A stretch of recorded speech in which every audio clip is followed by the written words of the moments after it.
Hello বন্ধুরা, নমস্কার সকলকে। আজকে আমরা দেখে নেব স্বামী বিবেকানন্দ স্কলারশিপ রিনিউয়ালের সম্পূর্ণ আবেদন প্রক্রিয়া। এর জন্য সর্বপ্রথম আমাদের স্বামী বিবেকানন্দ স্কলারশিপের অফিসিয়াল ওয়েবসাইটটি ওপেন করে নিতে হবে। ওপেন করে নেওয়ার পরে ডান দিকে যে অ্যাপ্লিকেশন লগ ইন অপশানটি আছে ওইটাতে ক্লিক করে নিতে হবে। ক্লিক করে নেওয়ার পরে আমাদের এখানে অ্যাপ্লিকেশন আইডি ও পাসওয়ার্ড দিয়ে দিতে হবে। পাসওয়ার্ড দেওয়ার পরেই নিচে যে ক্যাপচা কোডটি আছে তা ফিল করে নিতে হবে। ফিল করা হয়ে গেলে নিচে যে লগ ইন অপশানটি আছে তাতে ক্লিক করে নিতে হবে। লগ ইন করার সাথে সাথে আমাদের সামনে আমাদের অ্যাপ্লিকেশানটি ওপেন হয়ে যাবে। এরপরে বাঁ সাইডে যে ড্যাশবোর্ড বা অ্যাপ্লিকেশন ডিটেলস যে অপশানটি আছে, অ্যাপ্লিকেশন ডিটেলস অপশানটিতে ক্লিক করে নিতে হবে। ক্লিক করে নেওয়ার পরে দুটো অপশান খুলে যাবে, সেখানে আমাদের এডিট রিনিউয়াল অপশানটিতে ক্লিক করে নিতে হবে। ক্লিক করার সাথেই আমাদের অ্যাপ্লিকেশানটি আমাদের সামনে ওপেন হয়ে যাবে। এখানে আমাদের প্রথমেই অ্যাপ্লিকেশান ডিটেলসটি পুরো দেওয়া আছে, সেই জন্য প্রথমটা কিছু করতে হবে না। আধার ডিটেলসে আমাদের আধার কার্ডে যে নামটা আছে সেই নামটা এখানে দিয়ে দিতে হবে। তারপর নিচে যে রেশন কার্ডের নাম্বারটা চাইতেছে, এখানে এই নাম্বারটা আপনারা দিতেও পারেন বা না দিতেও পারেন। আমরা এটা দিয়ে দিচ্ছি। এরপরে যে ব্যাঙ্ক ডিটেলসটা আছে এটা আপনারা কনফার্ম করে নেবেন। এরপরে লাস্ট কোয়ালিফাই এক্সামিনেশন ইয়ার চাইতেছে, সেখানে লাস্ট যে বছরে পরীক্ষাটি পাস করেছেন সেই বছরটি এখানে সিলেক্ট করে নেবেন। সিলেক্ট করে নেওয়ার পরে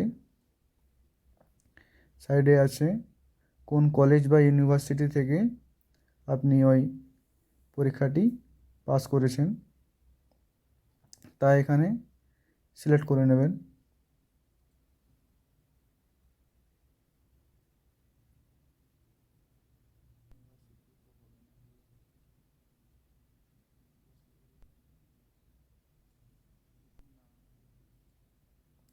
সিলেক্ট করা হয়ে গেলে নিচে যেটা দেওয়া আছে টোটাল মার্কস অফ 10, এখানে কত পেয়েছেন সেই নাম্বারটা দেবেন। এখানে আউট অফের জায়গায় কত নাম্বারের পরীক্ষা ওই নাম্বারটা এখানে দিয়ে দেবেন। পার্সেন্টেজের জায়গাটিতে ক্লিক করলেই পার্সেন্টেজ অটোমেটিক নিয়ে নেবে।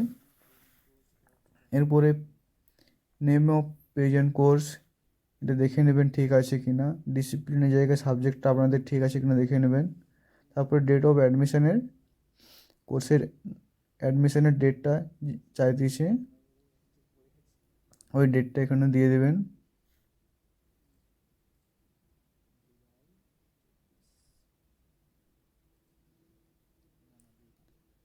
ওই ডেটটা দেওয়ার পরে প্রেজেন্ট ইয়ার অফ স্টাডি, বর্তমান কোন ইয়ারে পড়ছে ওই ইয়ারটা সিলেক্ট করে নেবেন।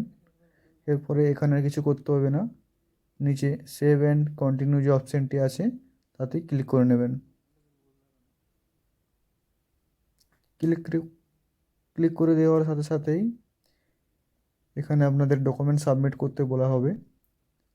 এবার একটি নতুন ডকুমেন্ট সাবমিট করতে বলা হয়েছে ইউটিলাইজেশন সার্টিফিকেট বলে, যেটি ডান দিকে ক্লিক হেয়ার অপশানটিতে ক্লিক করলেই আপনাদের সামনে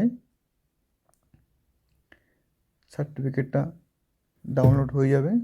এটা প্রিন্ট আউট করে আপনাদের কলেজে গিয়ে বা স্কুলে গিয়ে এটাই সাইন করে নিয়ে আসতে হবে। এটা আমাদের সাইন করা হয়ে গেছে। এই ভিডিওটা আমরা দুটো পার্টে বানিয়েছি, তাই আমরা এবার ডকুমেন্টসগুলো সাবমিট করে নেব।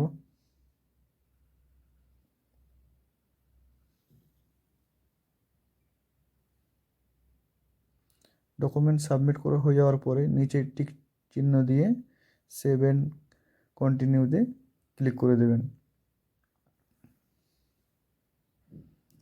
ক্লিক করার সাথে সাথে আপনাদের সামনে দেখাবে ডকুমেন্টস আপলোডেড সাকসেসফুলি।